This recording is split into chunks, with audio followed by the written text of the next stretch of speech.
नमस्कार, जय हिंद, वंदे मातरम। दोस्तों, आरपी टारगेट एजुकेशन के यूट्यूब चैनल में आप सभी का स्वागत है। आज हम लोग देखेंगे वीर बहादुर सिंह पूर्वांचल विश्वविद्यालय जौनपुर या फिर अदर यूनिवर्सिटी से अगर आप बीएड कर रहे हैं और आपका सेकेंड सेमेस्टर है। दोस्तों, अगर आपका सेकेंड सेमेस्टर है या फर्स्ट ईयर है तो आज का जो ये बुक होगा हम लोग पेपर नंबर 2, अगर सेकेंड सेमेस्टर है तो उसके अंतर्गत आप देखेंगे पेपर नंबर 2 के अंतर्गत शैक्षिक तकनीकी आईसीटी यानी शैक्षिक तकनीकी आईसीटी जो आपका बुक है, अगर सेमेस्टर वाइज होगा तो आपका पेपर नंबर 2 के अंतर्गत आपको देखने के लिए मिलेगा। लेकिन अगर ईयर वाइज वही होगा तो आपको पेपर नंबर 4, 5 या 6 कुछ भी हो सकता है। आप अपने अकॉर्डिंग देख लीजिएगा कि शैक्षिक तकनीकी जो बुक है आईसीटी, तो आपको कौन सा पेपर के अंतर्गत पढ़ना है। तो दोस्तों, आज ये वीडियो हम लोग देखेंगे शैक्षिक तकनीकी आईसीटी जो है इस बुक के अंतर्गत वीडियो नंबर 6 हम देखेंगे। इस वीडियो नंबर 6 के अंतर्गत जो आज का मेरा टॉपिक होगा वो होगा अनुरूपित शिक्षण। दोस्तों, आपको एक बात यहाँ बता देना हम चाहते हैं कि जो ये अनुरूपित शिक्षण है ये हम लोग अब पढ़ रहे हैं। जो आपका शैक्षिक तकनीकी आईसीटी जो बुक है, आईसीटी बुक है, इसके अंतर्गत शिक्षण जो विधियां होती हैं, विभिन्न प्रकार की शिक्षण विधियां होती हैं, उसी शिक्षण विधियां में हम लोग देखेंगे अनुरूपित शिक्षण। क्या देखेंगे? अनुरूपित शिक्षण क्या होता है। तो दोस्तों, अनुरूपित का मतलब क्या होता है, इस वीडियो के अंतर्गत अनुरूपित शिक्षण के अंतर्गत हम लोग देखेंगे। पहला जो टॉपिक होगा वो होगा अनुरूपित शिक्षण का अर्थ एवं परिभाषा को देखेंगे। उसके बाद इसी वीडियो के अंतर्गत हम लोग देखेंगे अनुरूपित शिक्षण के तत्व, यानी अनुरूपित जो शिक्षण होता है उसके कौन कौन मुख्य तत्व हैं, इसके बारे में हम लोग देखेंगे। तीसरा पॉइंट के अंतर्गत हम लोग देखेंगे अनुरूपित शिक्षण की विधियां, कौन कौन विधियां हैं। चौथा पॉइंट हम लोग देखेंगे अनुरूपित शिक्षण की विशेषताएं। पांचवा पॉइंट हम लोग देखेंगे अनुरूपित शिक्षण के लाभ। और यहाँ छठा पॉइंट होना चाहिए, आप छठवां पॉइंट आप लोग देखेंगे अनुरूपित शिक्षण की सीमाएं। तो दोस्तों, वीडियो थोड़ा सा लंबा होगा। क्यों लंबा होगा? क्योंकि हम अगर मान लीजिए कि वीडियो केवल अनुरूपित शिक्षण का अर्थ एवं परिभाषा एक बनाएं, एक तत्व बनाएं, एक विधियां बनाएं, एक विशेषताएं, एक लाभ, एक हानि, इस तरीके से वीडियो अगर हम बनाएंगे तो आपको हो सकता है कि वीडियो देखने में कोई वीडियो छूट जाए, तो इस टॉपिक से आप वंचित रह जाएंगे। तो दोस्तों, हमारा जो लक्ष्य है, जैसे अनुरूपित शिक्षण अगर हम पढ़ रहे हैं अनुरूपित शिक्षण, तो इसके अंतर्गत जितने टॉपिक हैं जो पेपर में आएंगे, इन सभी टॉपिक को एक ही वीडियो में एक ही जगह हम चाहते हैं कि आपको क्लियर करा दें। तो आइए वीडियो हम शुरू करते हैं और देखते हैं अनुरूपित शिक्षण का अर्थ। अनुरूपित शिक्षण होता क्या है, इसके बारे में सबसे पहले हम लोग समझेंगे। तो शिक्षण प्रशिक्षण को उपयोगी और प्रभावशाली बनाने के लिए अनेक विधियां विकसित की गई हैं। ठीक है, अनेक विधियां, बहुत सारी शिक्षण विधियां हैं जो विकसित की गई हैं। उसी में हम लोग आज जो देख रहे हैं वो अनुरूपित शिक्षण देख रहे हैं। ठीक है, उनमें से एक अनुरूपित शिक्षण भी है। इस प्रविधि का विकास कोलंबिया, यहाँ पर थोड़ा सा बस देखिएगा, ये जो पॉइंट है यही पॉइंट आपको नंबर दिलाते हैं। जैसे हम लोग पढ़ रहे हैं अनुरूपित शिक्षण, तो अनुरूपित शिक्षण का जो विकास है वो कोलंबिया विश्वविद्यालय के क्रूकसैंक, यहाँ आप लोग देखिएगा, क्रूकसैंक ने सन 1966 में किया। क्रूकसैंक ने अमेरिका में इसका प्रयोग शिक्षण अभ्यास को प्रभावी बनाने के लिए किया। अनुरूपण का वास्तविक अर्थ भूमिका निर्वहन करना है। जो अनुरूपण है, अनुरूपण का जो वास्तविक अर्थ देखा जाए तो भूमिका का निर्वहन करना। जैसे आपको जिस चीज की भूमिका दी जाती है, जैसे नाटक चल रहा है तो उसमें राम का रोल किसी को दिया, लक्ष्मण को का किसी को रोल दिया गया, किसी को सीता का रोल दिया गया, रावण का, आदि जितने भी रोल होते हैं उसका वो क्या होता है कि ओरिजिनल तो राम, रावण या सीता तो है नहीं, लेकिन उनकी भूमिका को हम लोग स्टेज पर, रंगमंच पर निर्वहन कराते हैं, वही अनुरूपण है। तो जो शिक्षा का रूप है, यहाँ पर थोड़ा सा समझिए, जो शिक्षा का रूप है, शिक्षा को हम लोग उसी तरीके से, जिस तरीके से राम उस समय थे, लेकिन आज के युग में क्या होता है कि इस युग में हम लोग रंगमंच पर उसको प्रदर्शित करते हैं, बच्चों के सामने प्रदर्शन किया जाता है। उसी तरीके से जो शिक्षण विधियाँ होती हैं, उसमें जो शिक्षण विधि है वो अनुरूपित का अर्थ होता है कि कृत्रिम वस्तु, कृत्रिम रूप में उसको प्रदर्शित करना। वास्तव में इसका शाब्दिक अर्थ नकल करना है। नकल करना ही अपना क्या है, अनुरूपण शिक्षण है। किसी दी हुई कृत्रिम परिस्थिति में बिल्कुल यथार्थ जैसा शिक्षण करना ही अनुरूपित शिक्षण कहलाता है। दोस्तों, जो बात अभी हम आप लोगों को बता रहे थे, अब देखिए यहाँ पर थोड़ा सा और समझने का प्रयास करिए। यह शिक्षण प्राचीन समय में जिस तरीके से गुरुकुल में शिक्षा प्रदान की जाती थी, तब अध्यापक कक्षा के किसी एक छात्र को कुछ समय के लिए अध्यापक के रूप में कक्षा का नियंत्रण करने को दे देते थे। जैसे क्या होता था, आप लोग हो सकता है कि नाटक में भी, गांव में जो रंगमंच जो नाटक होता है उसमें आप लोग देखे होंगे कि जैसे जो टीचर होते हैं कुछ समय पढ़ाते हैं, उसके बाद से जो कक्षा का विशेष अगर आ जाते हैं हम शिक्षा लाइन में, तो जो क्लास का जो मॉनिटर होता है, जो सबसे तेज तर्राक लड़का होता है, उसको कुछ समय के लिए क्लास को सौंप दिया जाता है। यही अनुरूपण शिक्षण हो जाता है। जैसे मान लीजिए कि क्लास में उस बच्चे को कुछ टॉपिक दे दिया जाता है और उसी टॉपिक को पढ़ाने के लिए दे दिया जाता है। यह कार्य क्या है, यही अनुरूपण शिक्षण के अंतर्गत आता है। यह कार्य उसी छात्र को दिया जाता था जो कक्षा का मॉनिटर नियुक्त होता था। ठीक है, इसी प्रविधि में छात्राध्यापक का मतलब जो छात्र अध्यापक यानी बीएड डीएड जो आप लोग कर रहे हैं ना, वही आप लोग छात्राध्यापक के अंतर्गत आएंगे। तो इस प्रविधि में छात्राध्यापक, शिक्षक और शिक्षार्थी दोनों ही कार्य करते हैं। कक्षा में एक छात्राध्यापक शिक्षक की भूमिका का निर्वहन करता है तथा अन्य साथी विद्यार्थी की भूमिका का निर्वहन करते हैं। यानी एक जो मॉनिटर होता है वो कक्षा का पढ़ाई का निर्वहन करता है और सारे जो बच्चे होते हैं विद्यार्थी की भूमिका में निर्वहन करते हैं। ठीक है, अब देखिए यहाँ पर देखेंगे, इसमें भी सूक्ष्म प्रविधि की भांति छोटे छोटे प्रकरण का अभ्यास कराया जाता है। इसके सामान्यतः 5 या 6 छात्रों का समूह होता है। छोटे छोटे समूह होने से शिक्षण कौशल का बार बार अभ्यास करने का अवसर मिल जाता है। यही क्रम चलता रहता है। फिर वह छात्र अध्यापक जो शिक्षक की भूमिका में रहता है, विद्यार्थी की भूमिका में निर्वहन करने के लिए बैठ जाता है। फिर कोई अन्य छात्र अध्यापक शिक्षक की भूमिका में कक्षा को पढ़ाता है तथा शिक्षण अवधि 10 से 15 मिनट की होती है। जैसे मान लीजिए कि जो ये शिक्षण अवधि होती है, इसमें क्या होता है कि 10 से 15 कोई जो छात्र अध्यापक कक्षा का मॉनिटर है वो 10 से 15 मिनट जो पढ़ाता है। ठीक है, 10 से 15 मिनट के शिक्षण के बाद वाद विवाद छात्रों के लिए पृष्ठपोषण का मतलब होता है फीडबैक। ठीक है, फीडबैक जो देते क्लास में जब बच्चों को हम लोग पढ़ाते हैं तो क्या करता है कि सबसे पहले बच्चों को हम लोग 10 से 15 मिनट पढ़ाते हैं।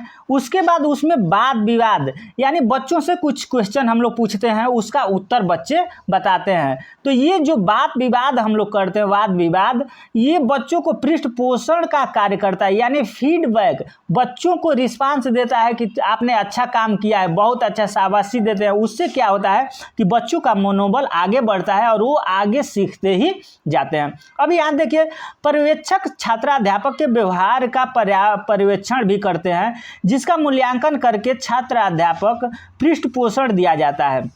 जैसे उन बच्चों का मूल्यांकन करके जहाँ भी पृष्ठपोषण है वहाँ पर फीडबैक के रूप में बच्चों को प्रोत्साहन या जो भी चीज़, मान लीजिए कि उत्तर उसने सही दिया तो उसको तुरंत बताया जाता है। उससे बच्चों को पृष्ठपोषण यानी फीडबैक मिलता है और वो आगे बढ़ने के लिए अग्रसर होते हैं।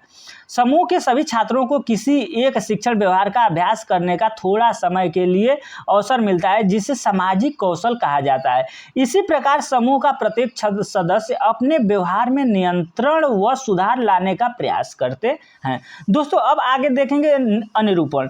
ठीक है, अनुरूपण या अनुरूपित, यहाँ देखिए ये नहीं कि डिस्टर्ब हो जाएगा, अनुरूपण भी वही शब्द है या अनुरूपित। अनुरूपण या अनुरूपित शिक्षण विधि का प्रयोग दूसरे विश्व युद्ध के प्रारंभ माना जाता है। यहाँ पर अगर थोड़ा सा आप अगर ध्यान दे देते हैं, थोड़ा सा केवल आप ध्यान दे दीजिए, अनुरूपण या अनुरूपित शिक्षण पूर्ण रूप से आपको समझ में आ जाएगा। शिक्षण विधि का प्रयोग दूसरे विश्व युद्ध के प्रारंभ प्रारंभ में माना जाता है। यानी जब दूसरा विश्व युद्ध का प्रारंभ हुआ उसी समय प्रथम विश्व युद्ध बीत गया, दूसरा विश्व युद्ध जैसे प्रारंभ होने वाला था उसी विश्व युद्ध के लिए प्रशिक्षण देने के लिए वास्तविक युद्ध का प्रयोग संभव नहीं है। जैसे मान लीजिए कि युद्ध, जब विश्व युद्ध हुआ तो अनेक प्रकार के टैंक गिराए गए, बहुत सारे बम विस्फोट किया गया, यानी अनेक प्रकार से एसिड जितने भी अटैक थे सब अपना किया गया। तो क्या ये संभव है? नहीं संभव है। उसका मॉडल, यानी उसका मॉडल के रूप में क्या करना, युद्ध की विभिन्न व्यूह रचनाओं तथा तकनीकियों को प्रशिक्षण देने के लिए युद्ध जैसी कृत्रिम परिस्थितियों की रचना की जाती है और प्रशिक्षण प्रदान किया जाता है। इस प्रशिक्षण में किसी क्रिया को ज्यों का त्यों कृत्रिम परिस्थितियों में प्रस्तुत किया जाता है। तो दोस्तों यहाँ पर एकदम बिल्कुल साफ क्लियर हो जाता है कि जो अनुरूपित शिक्षण है ये एक मॉडल के रूप में बच्चों के सामने ज्यों का त्यों प्रस्तुत किया जाता है कृत्रिम रूप में, वो अनुरूपित शिक्षण के अंतर्गत आता है। यहाँ पर देखेंगे और अनुरूपित शिक्षण या अनुरूप शिक्षण सीखने तथा प्रशिक्षण की वह प्रविधि है जो अभिनय के माध्यम से छात्राध्यापक के समस्या समाधान व्यवहार के लिए योग्यता का विकास करती है तथा उसे भली भांति पढ़ाने का प्रशिक्षण प्रदान करती है। दोस्तों वीडियो अगर आपको अच्छा लग रहा हो तो वीडियो को लाइक शेयर एंड चैनल पर अगर पहली बार विजिट करना है तो चैनल को सब्सक्राइब करके बेल आइकन को जरूर दबा लें, क्योंकि इस चैनल पर आपको जो बीएड आप कर रहे हैं, आपको बीएड से लेकर के सुपर टेट तक की तैयारी इस चैनल पर कराई जाएगी।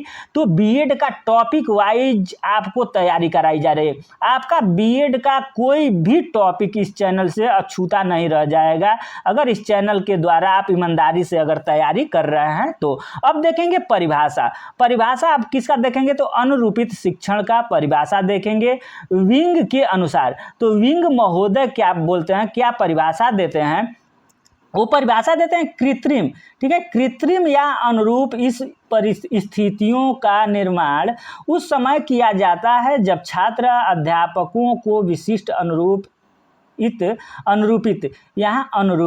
सामग्रियों का सामना कर उन्हें वांछित अनुक्रिया करनी पड़ती है। वही क्रैक सैंक के शब्दों में ये क्या परिभाषा देते हैं तो ये कहते हैं कि अनुकरण शिक्षण ऐसी वास्तविक परिस्थिति का कृत्रिम रूप से निर्माण करना है जिसमें भाग लेने वाले को अपने वर्तमान अथवा भविष्य के कार्यों से संबंधित समस्याओं के समाधान में अनुभव प्राप्त हो सके। अब नेक्स्ट का अपना क्या बोलते हैं, नेक्स्ट इसके बारे में अगर थोड़ा सा हम लोग देखेंगे तो जो अनुरूपित शिक्षण है, अनुरूपित शिक्षण के तत्व को अब हम लोग समझेंगे। अनुरूपित शिक्षण के कुछ महत्वपूर्ण तत्व हैं। तो क्रूक सैंक है उन्हीं के अनुसार अनुरूपित शिक्षण के 3 प्रमुख तत्व हैं। पहला हो जाता है निदानात्मक तत्व, उपचारात्मक तत्व और मूल्यांकन तत्व। अब यहाँ पर देखिए आपके लिए क्वेश्चन तैयार हो जाता है बीएड में कि अनुरूपित शिक्षण के तत्व को बताइए या तत्वों पर प्रकाश डालिए। तो अनुरूपित शिक्षण के प्रमुख रूप से 3 तत्व हैं। पहला निदान, दूसरा उपचार, तीसरा मूल्यांकन। ये चीज़ आप लोग याद रखिएगा। अब निदानात्मक तत्व क्या होता है, किसी चीज़ का जैसे मान लीजिए कि रोग हो गया है, आपको कोई रोग हो गया तो उसका क्या करते हैं, निदान करते हैं। तो निदान कैसे करते हैं तो देखिए जिस प्रकार एक डॉक्टर अपने रोगी की बीमारी के लक्षणों का निदान करता है वैसे ही एक शिक्षक भी अपने छात्रों की कमजोरियों तथा अच्छाइयों का निदान कर उसकी सहायता करता है। ठीक है, शिक्षक इसका निदान कर उनकी कमजोरियों को दूर करने का प्रयास करता है तथा अच्छाइयों को भविष्य में भी बनाए रखने के लिए अपना पूरा योगदान देता है। अनुरूपित शिक्षण के तत्व के अंतर्गत ये पहला आपका टॉपिक था, निदानात्मक तत्व। सेकेंड पॉइंट आप लोग देखेंगे उपचारात्मक तत्व। तो उपचारात्मक तत्व क्या है, इसके अंतर्गत अब उपचार करना, निदान तो हो गया, अब उपचार करना है उस चीज का। कोई रोग हो गया तो उसका क्या करते हैं, उपचार, निदान करके उसके बाद क्या करते हैं, उपचार करते हैं। तो शिक्षक छात्रों की कमजोरियों, कठिनाइयों तथा बुराइयों का निदान कर अपने कौशल के आधार पर छात्रों का उपचार करने का प्रयास करता है तथा छात्रों के व्यवहार में परिवर्तन डालने के लिए प्रयत्नशील रहता है। ये हो गया आपका सेकेंड पॉइंट, उपचारात्मक तत्व। और नेक्स्ट पॉइंट आपका हो गया तीसरा, मूल्यांकन तत्व। तो मूल्यांकन तत्व के अंतर्गत हम लोग देखेंगे उपचारात्मक कार्यों का मूल्यांकन करने के लिए शिक्षक जो क्रियाकलाप करता है वे सभी मूल्यांकन की प्रक्रिया के अंतर्गत आते हैं, मूल्यांकन कार्य वो कहलाते हैं। अब देखिए नेक्स्ट, इसी में मूल्यांकन से यह ज्ञान होता है कि शिक्षण की पूर्व निर्धारित उद्देश्य कितने, कौन से तथा किस सीमा तक प्राप्त हुआ है। शिक्षक यदि संतुष्ट नहीं होते हैं तो पुनः निदान, उपचार तथा मूल्यांकन की प्रक्रिया पुनरावृत्त करते हैं। यानी इसमें ये हो गया, जैसे मूल्यांकन, अगर शिक्षक संतुष्ट नहीं होते, मान लीजिए कि क्लास में बच्चों को पढ़ाया गया, पढ़ा करके उनसे जब मूल्यांकन किया गया तो क्वेश्चन था, मूल्यांकन करने के बाद जो क्वेश्चन देना चाहिए उसका उत्तर देना चाहिए, अगर बच्चे संतोषजनक उत्तर नहीं देते हैं तो फिर से निदान, उसके बाद उपचार, उसके बाद मूल्यांकन प्रक्रिया की पुनरावृत्ति की जाती है। अब देखिए अनुरूपित शिक्षण की विधियां, क्या कौन सी विधियां हैं अनुरूपित शिक्षण के, उसको हम लोग अब देखेंगे। अनुरूपित शिक्षण की विधियां, तो अनुरूपित शिक्षण की कुछ विधियां हैं। अनुरूपित शिक्षण की निम्न विधियां हैं। कौन विधियां हैं? तो पहला जीवन इतिहास विधि, दूसरा है भूमिका निभाना, तीसरा टोकरी के अंदर से, चौथा विश्लेषण विधि और पांचवा आपका हो जाता है सामाजिक अभिनय विधि। तो दोस्तों अगर आपको लग रहा है कि हम मेहनत करते हैं, अगर आपको लग रहा है कि सर मेहनत करते हैं, आप लोगों के लिए मैं रात दिन जग करके टाइप करना, उसके बाद वीडियो बनाना, उसके बाद आप लोगों के सामने ऐसा कोई टॉपिक छूट न जाए ये ध्यान देना, और नाना प्रकार के जो अपना ये होता है सिस्टम, उसको सब चीज़ को देखते हुए आपके लिए मैं तैयार कर रहा हूँ। तो आपसे एक छोटी सी रिक्वेस्ट है कि आप मेरे लिए इस वीडियो को लाइक शेयर, ज़्यादा से ज़्यादा लाइक करें, शेयर करें, तथा चैनल पर पहली बार विजिट कर रहे हैं तो आप तो सब्सक्राइब कर ही लें, लेकिन अगर आप बीएड कर रहे हैं तो आप अपने दोस्तों के पास मान लीजिए कि आप एक हैं, आपके पास 2 या 3 दोस्त हैं, 3 या 4 फ्रेंड हैं, तो आप चारों फ्रेंड के पास भेजें और मेरे मेहनत के लिए आप उनसे भी अपना इस चैनल के बारे में बताएं। तो दोस्तों आइए आगे देखते हैं। अब जीवन इतिहास विधि, यानी जीवन इतिहास विधि के अंतर्गत क्या आता है? तो इस विधि में शिक्षण करने वाले बालक के बारे में समस्त जानकारी, पृष्ठभूमि, नाम, निवास, शिक्षण विषय आदि का वर्णन किया जाता है। फिर उससे किए जाने वाली भूमिका के बारे में पूछा जाता है कि वह कौन सी कक्षा का, किस विषय का, किस प्रकरण शिक्षण की भूमिका कर रहा है। फिर उस प्रकार का भूमिका के बारे में निर्देशन दिया जाता है। ये जीवन इतिहास विधि हो गया। अब नेक्स्ट पॉइंट हो जाता है भूमिका निभाना, यानी रोल प्लेइंग। बच्चे को जो भी रोल दिया जाएगा उसका वो प्लेइंग करेगा, उसी का रोल निभाएगा। तो ये सेकंड जो पॉइंट होता है भूमिका निभाना, ये बालक या व्यक्ति की व्यक्ति इतिहास के बारे में जानकारी लेने के बाद उसके द्वारा निभाई जाने वाली भूमिका के बारे में देखा जाता है कि वह एक शिक्षक के अतिरिक्त अन्य क्षेत्रों में भी हो सकती है, जैसे एक कृषक के रूप में, राजा के रूप में, व्यापारी, अधिकारी, सिपाही, डाकिया इत्यादि के रूप में वो अपना भूमिका निभा सकता है। अब देखिए टोकरी के अंदर से, यानी टोकरी के अंदर से का मतलब क्या है? जैसे टोकरी के अंदर हम लोग क्या करते हैं कि टोकरी के अंदर जो ये टोकरी है, इसके अंदर मान लीजिए कि हम चित्र चार्ट छोटे रख देते हैं और उस पर जो भी कोई बच्चे को बोल देता है कि टोकरी से एक कार्ड आप निकालिए। एक कार्ड जब बच्चा निकालता है उसमें लिखा रहता है नृत्य, यानी डांस। अगर डांस लिखा रहता है तो उस बच्चों को बोला जाता है कि आप डांस कीजिए। या लिखा रहेगा मान लीजिए कौवा, तो बच्चों से बोलेंगे कि कौवे के बारे में 2-4 शब्द बताइए। ये टोकरी के अंदर से विधि है, यानी यह प्रकरण के अनुरूप करने की विधि की ओर संकेत करता है। लिखित रूप से निर्देशन एक टोकरी के अंदर रख दिए जाते हैं और व्यक्तियों से कहा जाता है कि वे कोई भी एक निर्देशन निकालकर इसके अनुसार, यानी जो निर्देशन है, जो आप फ्लैश कार्ड, चित्र कार्ड जो निकाल रहे हैं उसके अनुसार आप व्यवहार करें। जैसे डांसिंग है तो आप डांसिंग करिए, नाचना है, गाना है, यानी जो भी आता है उसके अनुसार आप ये व्यवहार करें। अब नेक्स्ट पॉइंट आ जाता है विश्लेषण विधि। विश्लेषण विधि का मतलब होता है, विश्लेषण विधि के अंतर्गत शिक्षक एक छात्र के मध्य होने वाली अंतःक्रिया का विश्लेषण किया जाता है। शिक्षक समस्त अंतःक्रियाओं को ध्यानपूर्वक करता है, समझाता है और उसका विश्लेषण कर निष्कर्ष निकालता है। निष्कर्ष निकालने के उपरांत और छात्र के व्यवहार परिवर्तन हेतु उपयुक्त निर्देशन देता है। नेक्स्ट पॉइंट आ जाता है 5 नंबर। तो 5 नंबर प्रविधि के अंतर्गत क्या आता है, सामाजिक अभिनय नाटक विधि। इसको देखने से ही पता चल जा रहा है कि यानी समाज में प्रचलित कहानियाँ और चर्चित सामाजिक आधारित पात्रों का अभिनय इसके अंतर्गत किया जाता है। शिक्षक इसके माध्यम से छात्रों को उस परिस्थितियों घटनाओं का अभिनय के माध्यम से अधिगम को प्रोत्साहित करता है तथा अनुभव के द्वारा सीखने पर बल देता है। यानी अनुभव के द्वारा बच्चों को सीखने पर बल देता है। इसके द्वारा बालक की संज्ञानात्मक क्रिया का विकास होता है और वह उन घटनाओं को समीप से अनुभव कर उन्हें ग्रहण करता है। ये हो गया आपका सामाजिक अधिगम। अब देखिए अनुरूपण, जो अनुरूपण शिक्षण विधि हम लोग पढ़ रहे हैं उसकी कुछ विशेषताएं हैं। तो उसकी कुछ विशेषताएं हैं, तो विशेषताएं के बारे में हम लोग देखेंगे। अनुरूपित शिक्षण की प्रमुख विशेषताएं निम्नलिखित है। वो कौन कौन सी विशेषताएं हैं? पहला विशेषता है, आप लोग देख लीजिए। पहला विशेषता है अनुरूपण और शिक्षण में छात्र कृत्रिम परिस्थितियों में स्वाभाविक रूप से कार्य करते हैं। यानी अनुरूपण शिक्षण में क्या होता है, छात्र जो होते हैं वो कृत्रिम परिस्थितियों में स्वाभाविक रूप से कार्य करते हैं। ये इसकी विशेषता हो गई।